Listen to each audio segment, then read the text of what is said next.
En el comentario anterior hablamos de cómo en un momento actores de la comunidad política tratan un tema, fijan una posición, promueven una idea y luego, cuando cambian las circunstancias, por ejemplo, los que están en la oposición, cuando llegan al gobierno, que es el del caso que tratamos con la crisis postelectoral de 1994, todo cambia.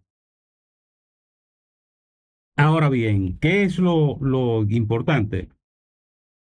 Que en la República Dominicana, a pesar de las dificultades, el país ha ido superando dificultades. Una es, por ejemplo, que eso se logra tras la crisis postelectoral de 1994 con la reforma constitucional. Y que aun cuando las organizaciones políticas, cada una, mantenía su nivel de desconfianza con respecto a otra, comenzaron a entender que los mecanismos institucionales, si se someten a la Constitución y las leyes, son garantes de la recuperación de una confianza relativa y que eso puede dar lugar a unas relaciones que aseguren estabilidad. Y eso es lo que ha pasado en la República Dominicana, que ya, por ejemplo, no es motivo de discusión que cada organización política, que cada persona que participa en política tiene que ser respetada, que ya, por ejemplo, no se puede impedir que nadie se manifieste a favor de su organización o que salga a la calle con los símbolos en los periodos electorales. Nosotros vivimos hasta 1994 un momento que no pasaba una campaña electoral sin que se produjeran incidentes lamentables.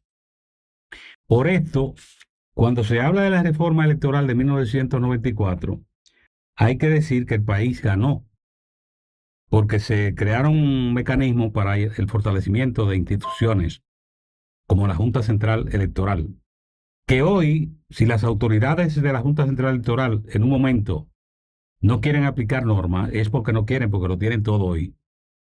Tienen una constitución que le da el rol de que es el órgano electoral, el órgano que dirige y administra los procesos electorales en República Dominicana. Eso en 1994 era una confusión.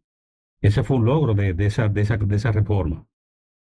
Otra nota es que se estableció de manera clara la doble vuelta, que ya no hay discusión que si un binomio o una candidatura de una organización política o una colectividad, una coalición, no logra el candidato 50 y más, se va a una segunda vuelta en las elecciones.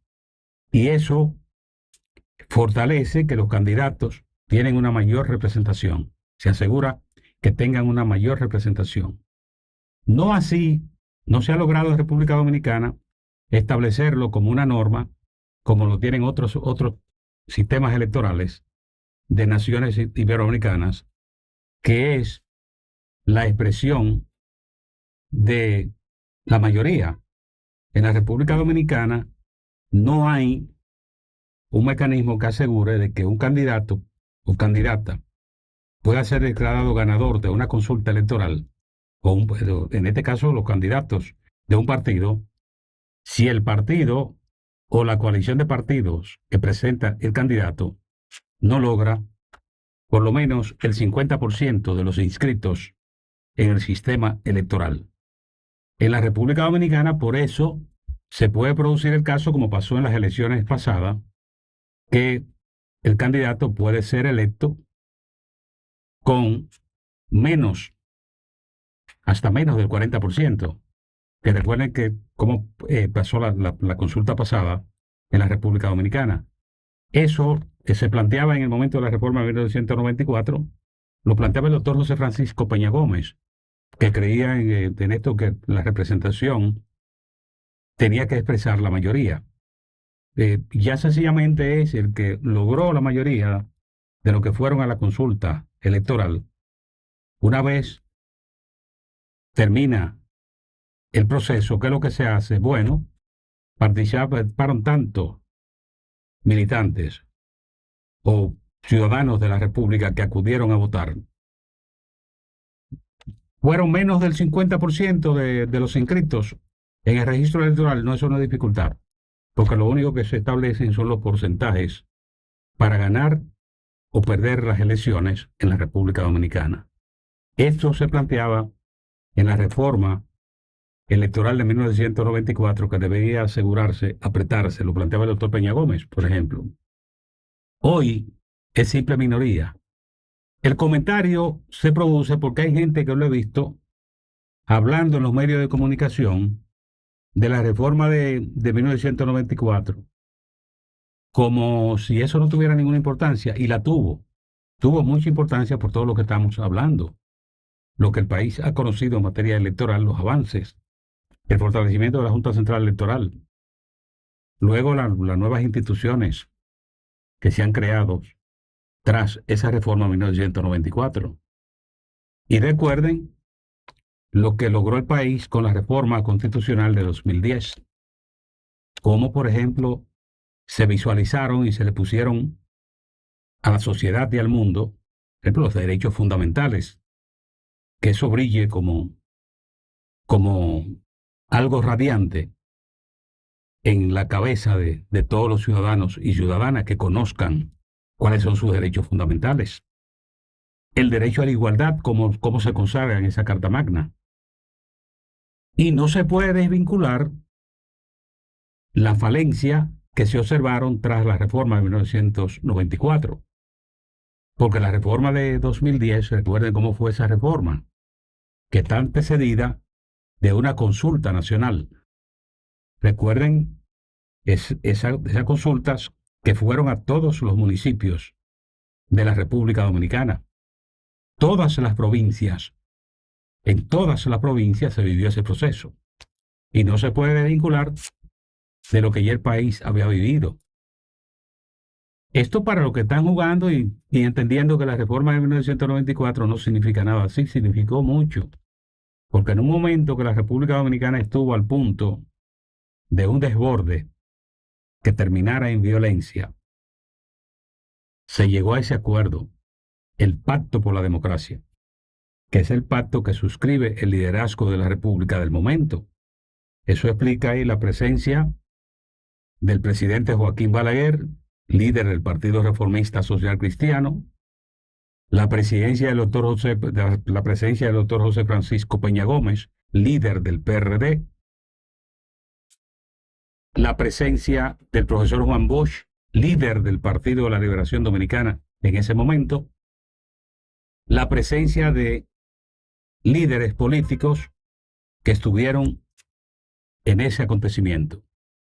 El caso de las entidades de la sociedad civil, como la Iglesia Católica, cómo estuvieron presentes y vivieron ese proceso y cómo se sintieron bien cuando se produjeron los resultados de ese proceso, que el proceso constitucional de 1994, que es lo que da lugar a todas esas reformas. ¿Qué es lo lamentable? Que eso no se valorara. Fíjense cómo aquí pasó como un relámpago la eliminación, por ejemplo, de la separación de elecciones. Lo que se invocó ahora lo que se alegó ahora es que eso se incurría en un gasto, que era pérdida de tiempo.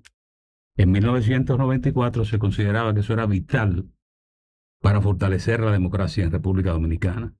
Entonces, esto a propósito ahora de esta calentura que se siente en algunos lugares, planteándose que el presidente Abinader debe ir a una tercera repostulación, porque es el candidato que le va mejor al partido, que tiene mejor garantía. Todo esto, eso no lo discute nadie. Pero usted plantearle a los dominicanos situaciones que las recordamos del siglo XIX, porque lo que más se parece a lo del presidente Ramón Cáceres con las 2 reformas consecutivas Recuerden, en la primera logró que el periodo de gobierno se extendiera a 6 años. Y como la Constitución establecía, no ponía límite para las reelecciones, en la consulta siguiente se presentó como candidato y fue electo presidente. ¿Qué quiere decir? Que si era electo presidente en el segundo periodo, como de seguro como lo logró, su periodo de gobierno iba a terminar en 1914. Y fíjense lo infausto que pasó el 11 de noviembre el 9 de 1911, cuando fue asesinado el presidente Ramón Cáceres. El doctor Peña Gómez atribuye ese hecho a la reelección del presidente Ramón Cáceres. Dice que si el presidente Ramón Cáceres no entra y se aventura a ese segundo periodo, como él ganó, fue reelecto y estaba en la ejecución de su segunda administración en ese segundo periodo cuando fue asesinado aquí en Güibia el presidente Ramón Cáceres. Lo que quiere decir que en política hay melodías que suenan bien, pero hay que tener mucho cuidado de dejarse llevar porque son peligrosas. Y en la República Dominicana tenemos actores políticos y actrices políticas que solo piensan en sus fines particulares. En ocasiones ni siquiera tienen capacidad para pensar en los fines del partido político que lo ha llevado a la posición que tienen.